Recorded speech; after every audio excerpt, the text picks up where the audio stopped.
Change is uncomfortable, which means life can be uncomfortable. In Science of Mind, the discomfort of change highlights the importance of embracing conscious awareness, positive, not wishful thinking that is based in principle and aligning our beliefs with the creative power of the universe.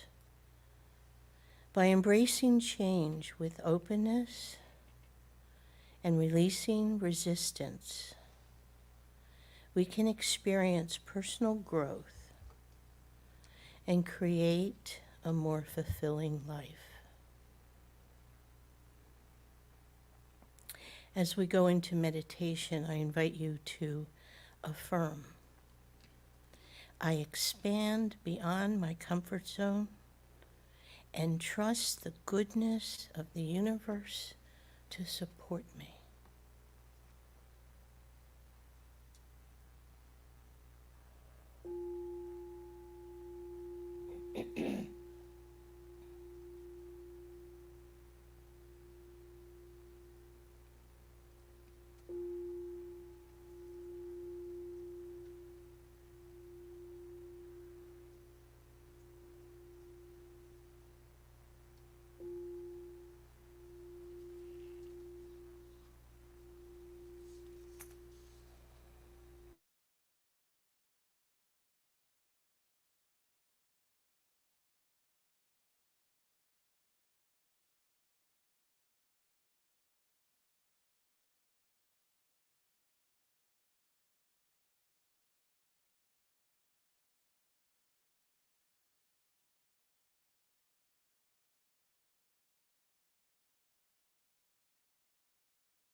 And as you bring your attention gently back to the sound of my voice, know that God is. God is all there is. There is nothing outside of this divine wholeness, this eternal, infinite, all-knowing, all-powerful, and everywhere present, and available in its entirety at every point, simultaneously. And knowing this, knowing our unity in all that is, I know for Reverend Natasha that she is the perfect conduit to express today's message, and that Sylvia and Victoria's beautiful music and melodies inspire, and that Martin's knowledge and technology expands our reach, that each of us here and each of us here that hears this message now or later, that we are all connected in this universal one heart, one mind, one love of God. And I speak these words into the law of mind, knowing it is so, it is done. And I say thank you, Mother, Father, God. And so it is. And now, let's have some more of Victoria and Sylvia. Thank you.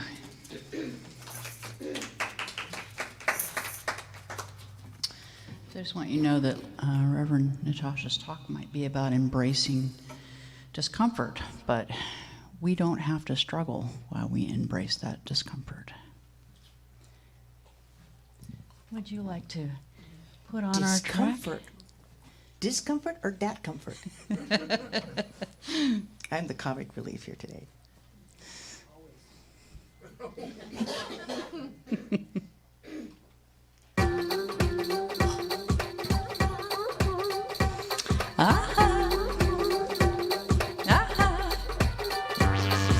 Life's not a struggle, it's meant to be fun and free.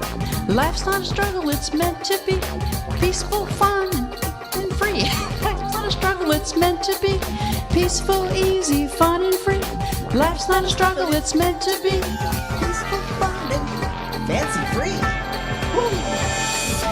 Life isn't meant to be a struggle.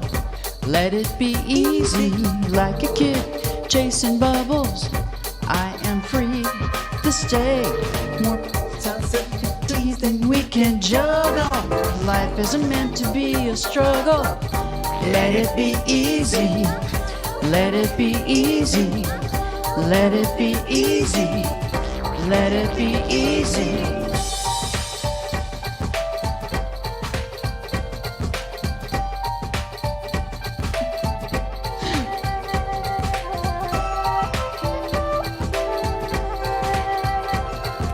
Life isn't meant to be a struggle. Let it be easy, like a kid chasing bubbles. I am free this day. More possibilities than we can juggle. Life isn't meant to be a struggle. Let it be easy.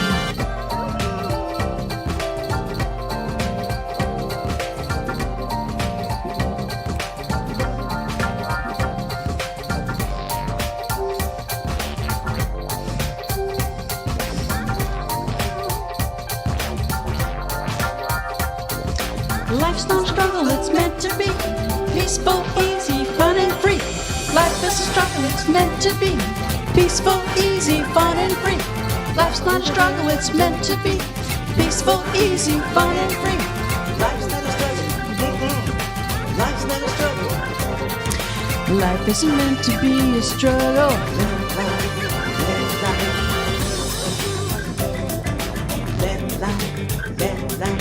Let life be easy. Let life be easy. Let life let life be easy.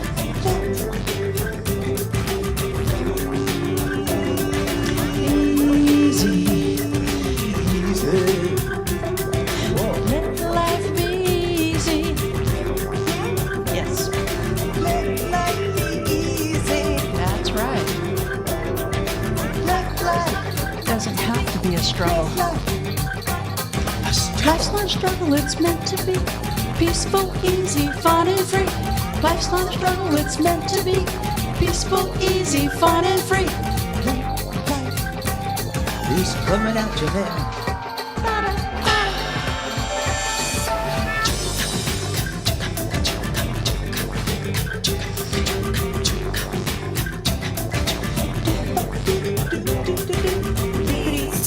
Easy, easy, let life be easy, easy,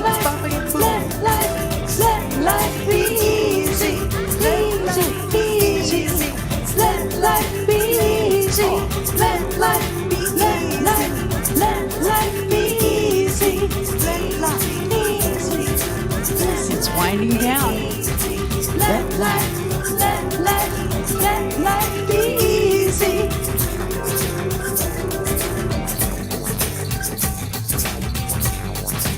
Coming up. I think this might be the next one. Yep.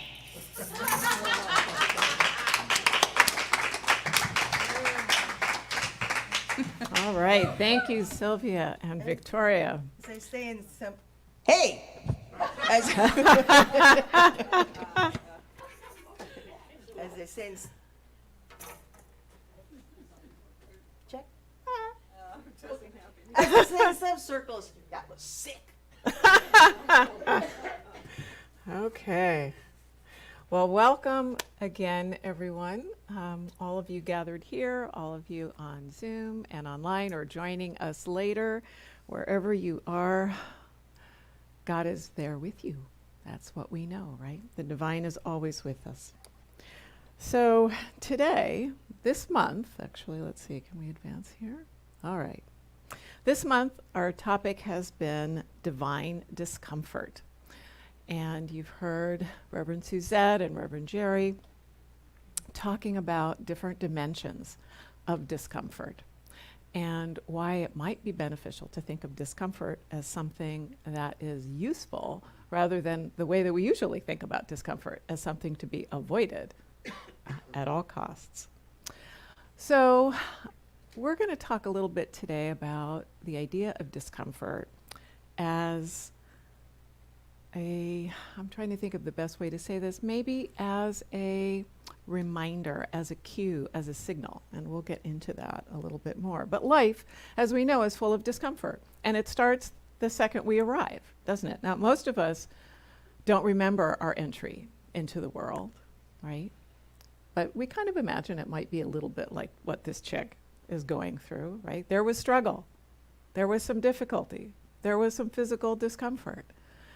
And we went from a place that felt warm and safe, hopefully, suddenly into a very unknown place with bright lights and maybe cold temperatures and a mother who was exhausted with the process of actually bringing us into the world. And that is our very first experience of divine discomfort, which is both uncomfortable, but it's life, right? So there's an energy of life that is built into discomfort from the very first moment that we experience it. So we're exploring this month this idea of lessons from being uncomfortable and how we can use those lessons for our transformation. And that's what the Science of Mind teaching is all about, isn't it? It's about transformation and how we allow ourselves or avail ourselves of the opportunities not simply to change, but to become the most full expressions of ourselves that we can be, each of us in our own perfect uniqueness.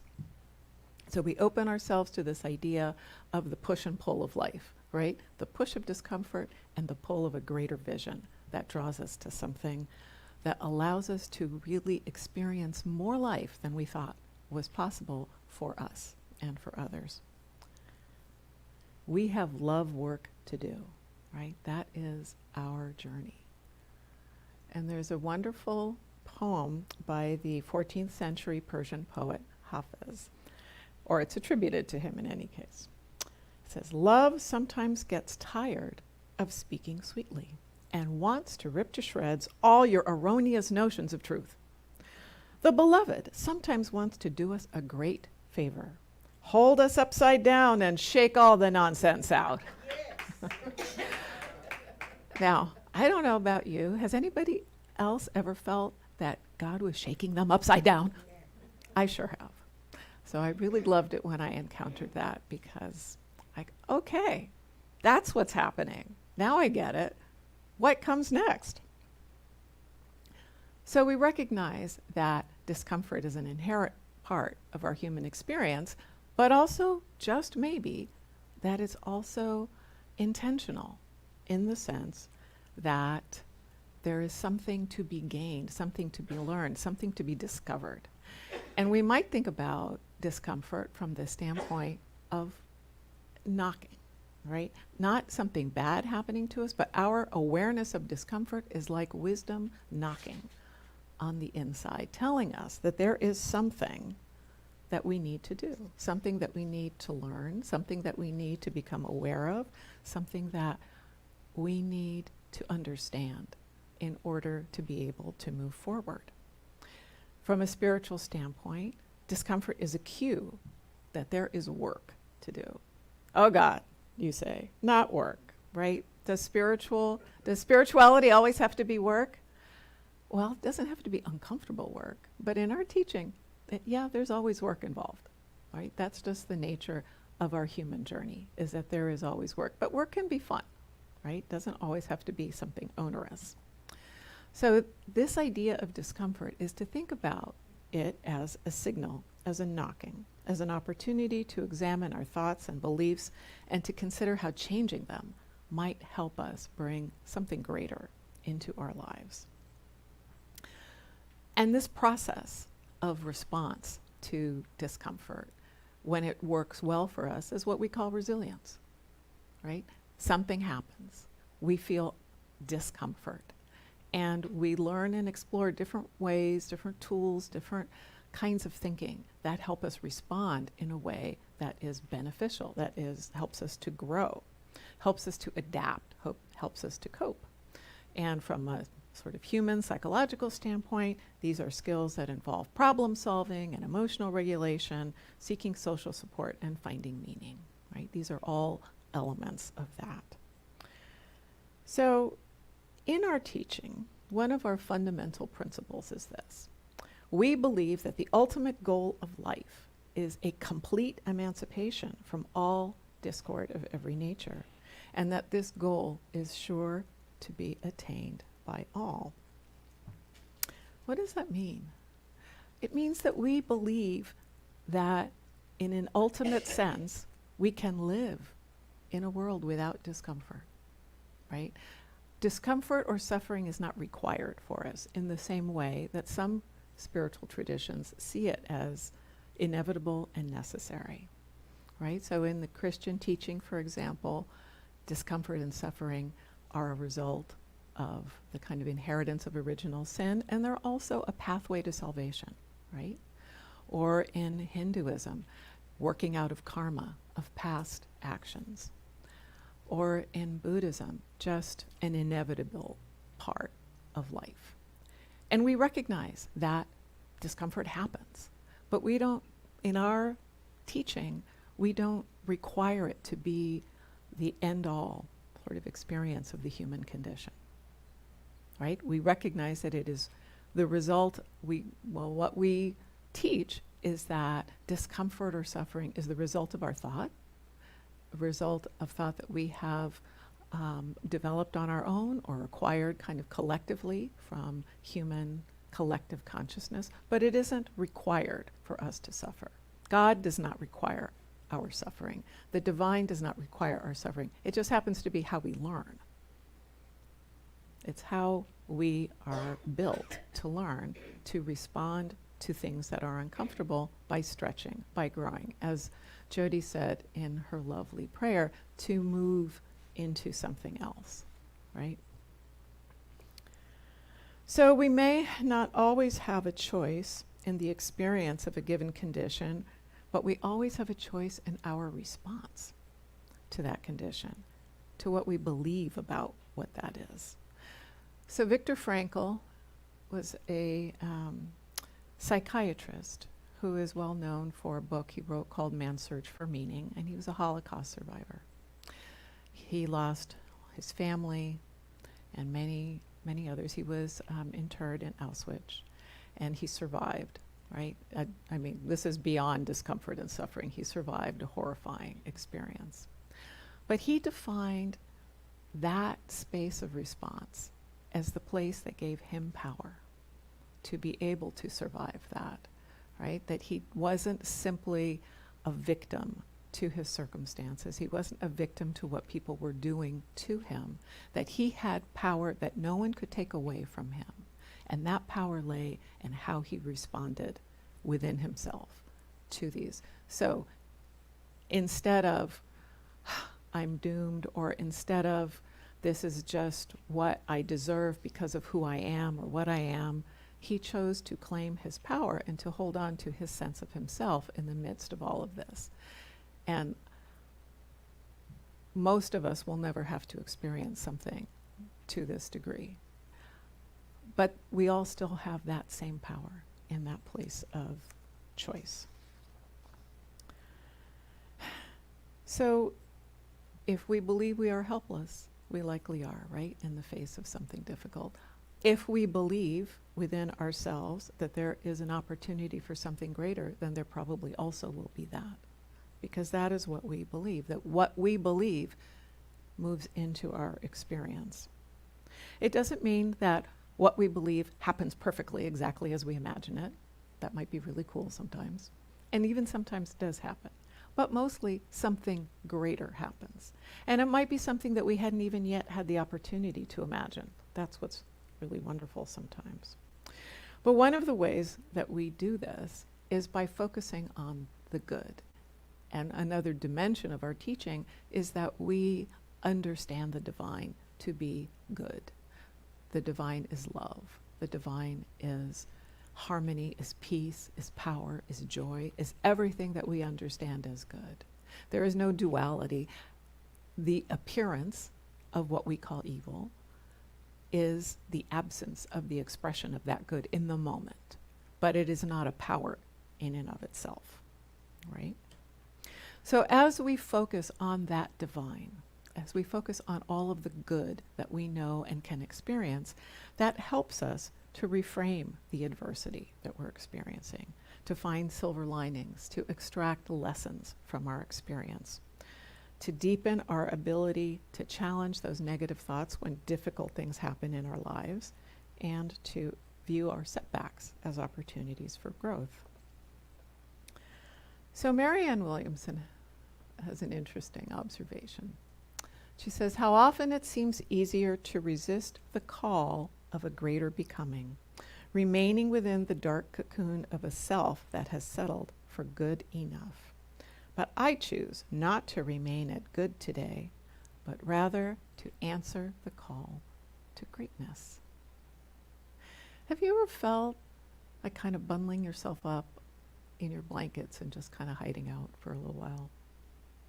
Yeah, I have sometimes, right? Sometimes it feels safer to stay in that cocoon rather than stretch out, rather than move into something that is uncomfortable and maybe a little scary, right? And yet, even when we choose to do that, often there is a kind of evolutionary pressure to keep growing. When we look at this sort of beautiful illustration of the life of a monarch butterfly, right? We see the caterpillar who eventually creates a cocoon and transforms into a butterfly. And that is it's kind of a great metaphor for the nature of that process that we're undergoing all the time, every day. Regardless of our specific circumstances, we are always in a process of becoming. And we can choose to get stuck. We can choose to stay in a place of stuckness, But eventually we will move forward because that is the nature and the impetus of life. So is there anything, I just want to invite you to think for a moment, is there anything that you are resisting the call of greatness to right now? That there is something in you that wants to express, but you haven't quite felt brave enough to undertake it, or it just feels a little too uncomfortable to stretch into it. You know, when we're kids, we talk about growing pains, and we all have heard, I think, that phrase, right, when you're a child.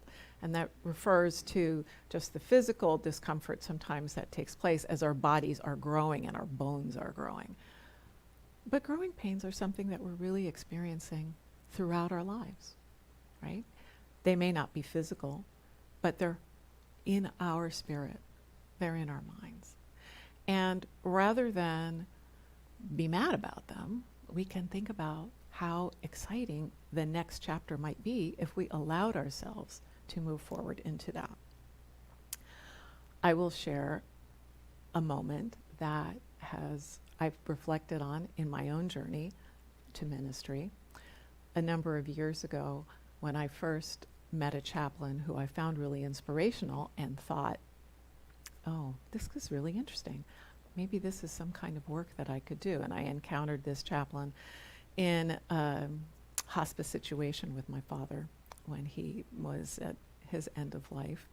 And I asked a chaplain that I knew, well, what do you have to do to become a chaplain? And she said, well, you have to go to ministerial school. I said, that's not going to happen. The very idea of having to go to school again, just see, that was beyond discomfort. Oh my God, there was no way I was going to do that. And yet, the knocking kept going.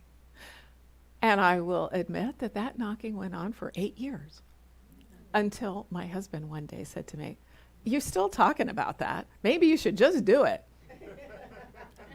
Right? Yeah. And I share that because I think that many of us have those moments where we are called or feel the discomfort, right? We hear that tapping, but we can think of a million reasons why this is not a good idea, right? It costs too much money. It's going to take too much time. It's going to be too hard. All of those things. And I certainly thought all of those things about the idea of ministerial school. And yet, when I was finally at the place where I was willing to take the risk and willing to stretch myself, wow, all those resources just showed up, right? The money appeared. Well, the time appeared kind of. There were a lot of late nights, but yeah, the time appeared. You know, time has that elastic property, right? And yes, it was difficult, but worthwhile, right?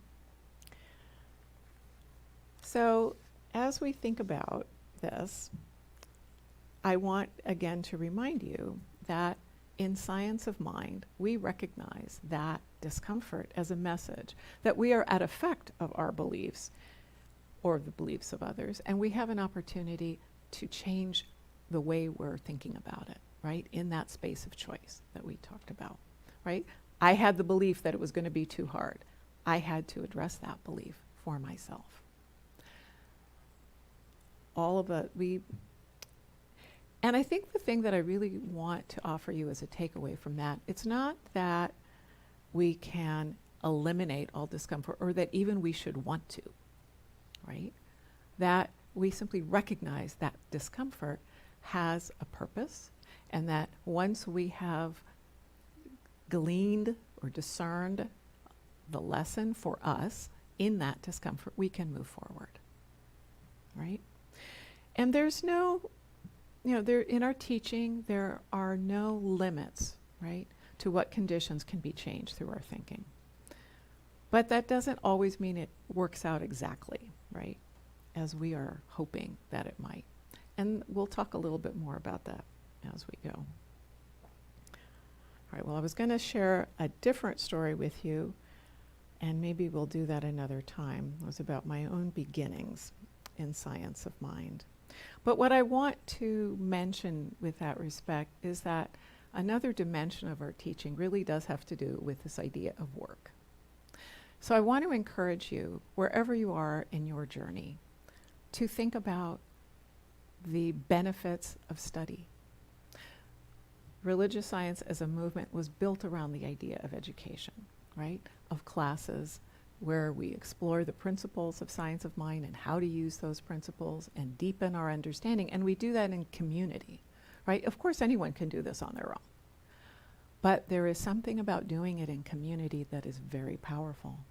And the more that we take advantage of those opportunities to do that in community, the deeper our own ability to work with these principles goes, the greater our capability to create the transformations and take advantage of our experiences that we can benefit from.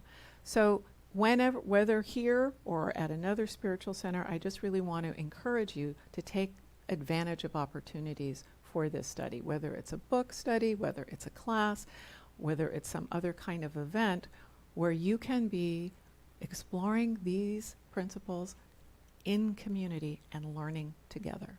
And I really do promise you it will transform your life. So we recognize, let's see, that change, as Jody said earlier, is the law of human experience, for only God is permanent. The infinite mind is forever conceiving new ideas, and the infinite law forever producing new forms.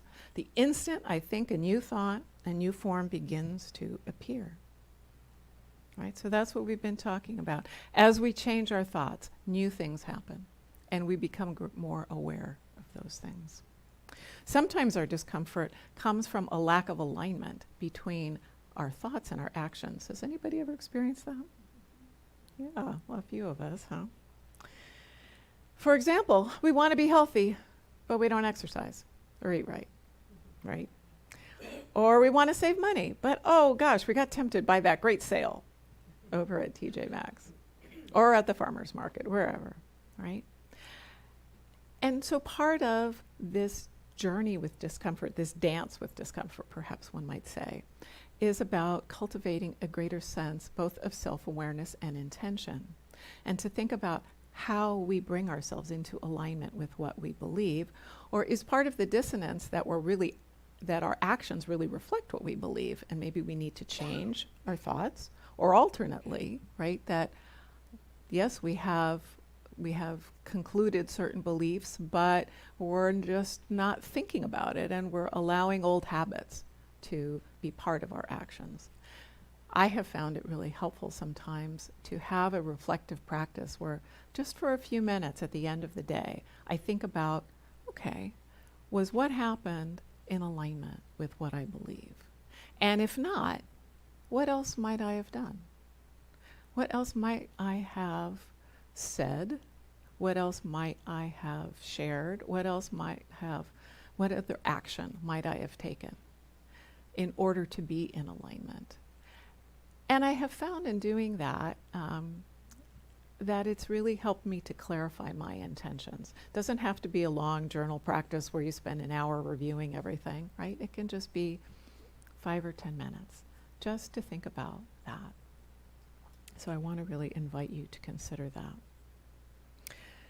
Another aspect of really bringing this this dance with discomfort and its benefits into our experience comes out of our understanding of who we really are.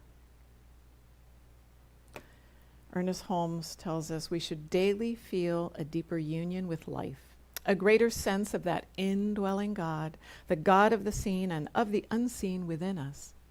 When we speak into this mind, we have sown a seed of thought into the absolute, and we may rest in peace.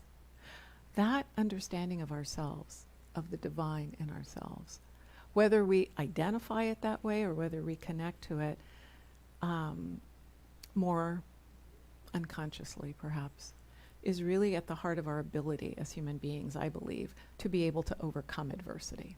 You know, this is a month, Black History Month, where we recognize the adversity that many of our friends many of the people that we live with in our country have experienced, right? Adversity not only in the past, but adversity that continues. And we recognize that adversity with respect and with honor in this time. But the truth is that all of these people that we acknowledge were able to move forward, right? Because there was some part of them, whether they know about our teachings in particular or not, there was some part of them that was able to hold on to their fundamental wholeness and move forward into a greater expression of their own lives. And I've been thinking about that a lot, how people connect with that. In my work as a chaplain, I work with a lot of people with very serious illness that would really, that's devastating, right? And often illness that is life-shortening or even life-ending. One of the stories that was offered for us to share this Sunday, as the final Sunday of Black History Month, was the story of Chadwick Boseman. I don't know if you are familiar. Some of you may know his movies. One of them was Black Panther, right? He was the character of Black Panther.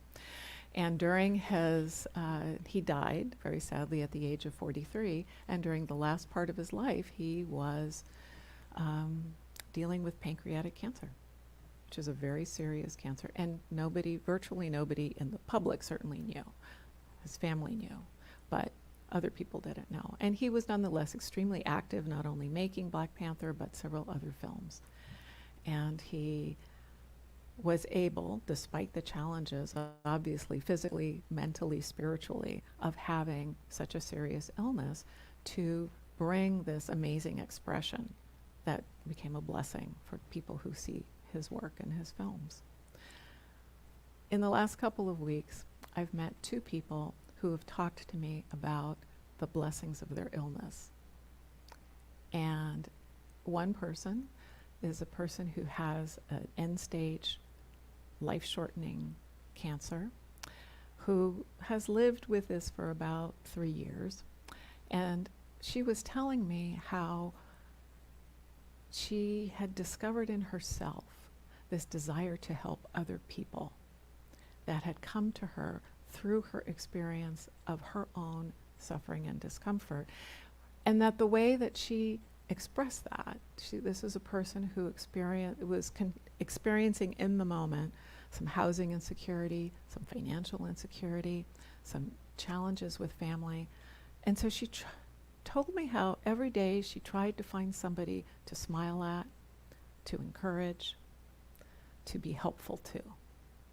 And that this is what helped her continue to get through the day. This was how she was bringing her expression into the world. Just 2 days ago, just on Friday, I met a man who was at a different stage, which is to say he also had had a very serious, life-threatening cancer, but he was in complete remission. 0 sign of illness now. And he is now at this point where he's trying to think, all right, well, what do I do? What do I do with this? This is amazing. This is wonderful, but I have to do something with this. And he shared with me this desire also to help others. He said, I have survived this for some reason, and I need to share this. I need to help someone else with this. And I was just really struck by the fact that it wasn't about the outcome, right?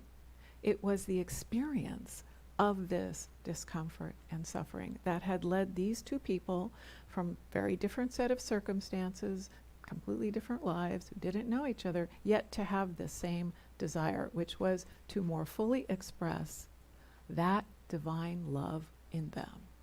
Now, my wish for all of us is that we don't have to be shaken up and upside down, right? In order to hear what love has to tell us.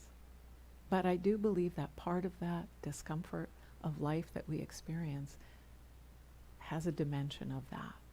Love is talking to us, and we can choose, right, in that gap, to listen to that. So now with that idea of understanding adversity as opportunity, I want to invite you to think about another practice that I think is really beneficial in helping us to reframe our thoughts. And that is a gratitude practice. And you've heard us talk about gratitude practices all the time. So nothing new for most of you here to hear about gratitude. The benefit of gratitude is really simply that it helps us focus on that positive, helps us focus on that good that we know that God is. Because it's really easy in the busyness of life and the challenge of those discomforts to just, for the moment, lose sight of that, lose track of that. And it's helpful to have a practice that brings you back to it. But there were two aspects that I really liked that I wanted to share that I had come across. One was to have a gratitude buddy. Does anybody have a gratitude buddy? I think this is an awesome idea. A gratitude buddy, it's just like an exercise buddy, right? Someone that you share those things that you're grateful for. Because again, that is something about that idea of doing things in community, right? So a buddy is you in community with someone else, and you are each affirming for each other that good that you see. So that sometimes in those moments when you're really struggling with, I can't see any good at all, someone else might be able to remind you the sun is shining, right? Or if you like rain like I do, hey, it's raining, right? Whatever it is that lifts you up. And the other is a gratitude bank. So has anyone heard of a gratitude bank? A gratitude bank is simply a container, a jar, a box, any kind of container, where you write down daily one thing that you are grateful for, and you put it in there. And then on a day when you're having a hard time seeing anything to be grateful for, you can reach into that container and be reminded that indeed there is something to be grateful for, right? It's kind of being your own gratitude buddy in a way. But I offer you these practices as ways to help support, kind of to fill your well and to help support you when you're responding to that presence of discomfort, when you're responding to that knock, and you're wondering, how am I going to respond to that? Where am I, I don't have any inspiration, I'm stuck. That's a place where you can go to get unstuck. Okay. So we're going to wrap up here with this image. So I want you to remember where we started. Right? We started with the chick breaking out of the egg. And this is what happens when we allow ourselves to respond to discomfort. We move into our greater expression. Right? When we allow ourselves that exhilaration of stepping into the unknown, of facing our fears, we allow ourselves to conquer challenges that may once have seemed insurmountable. We allow ourselves to open the door to possibility and potential, to open the door for our accomplishments, to open the door to service, to open the door to grace. By willingly stepping into this discomfort, we build our resilience to respond. And then we find ourselves in this place of greater expression. I want to be a chicken when I grow up. And I invite all of you to be chickens too. So I just want to invite you to stand with me and affirm this affirmation today. All right? So we'll do it the way we like to do it, 3 times, quietly, affirmatively, and then in celebration. All right? Today, I embrace divine discomfort and lean in for a greater good. Today, I embrace divine discomfort and lean in for my greater good. Today, I embrace divine discomfort and lean in for my greater good. All right, thank you. Namaste. All right, and now we welcome back Victoria and Sylvia.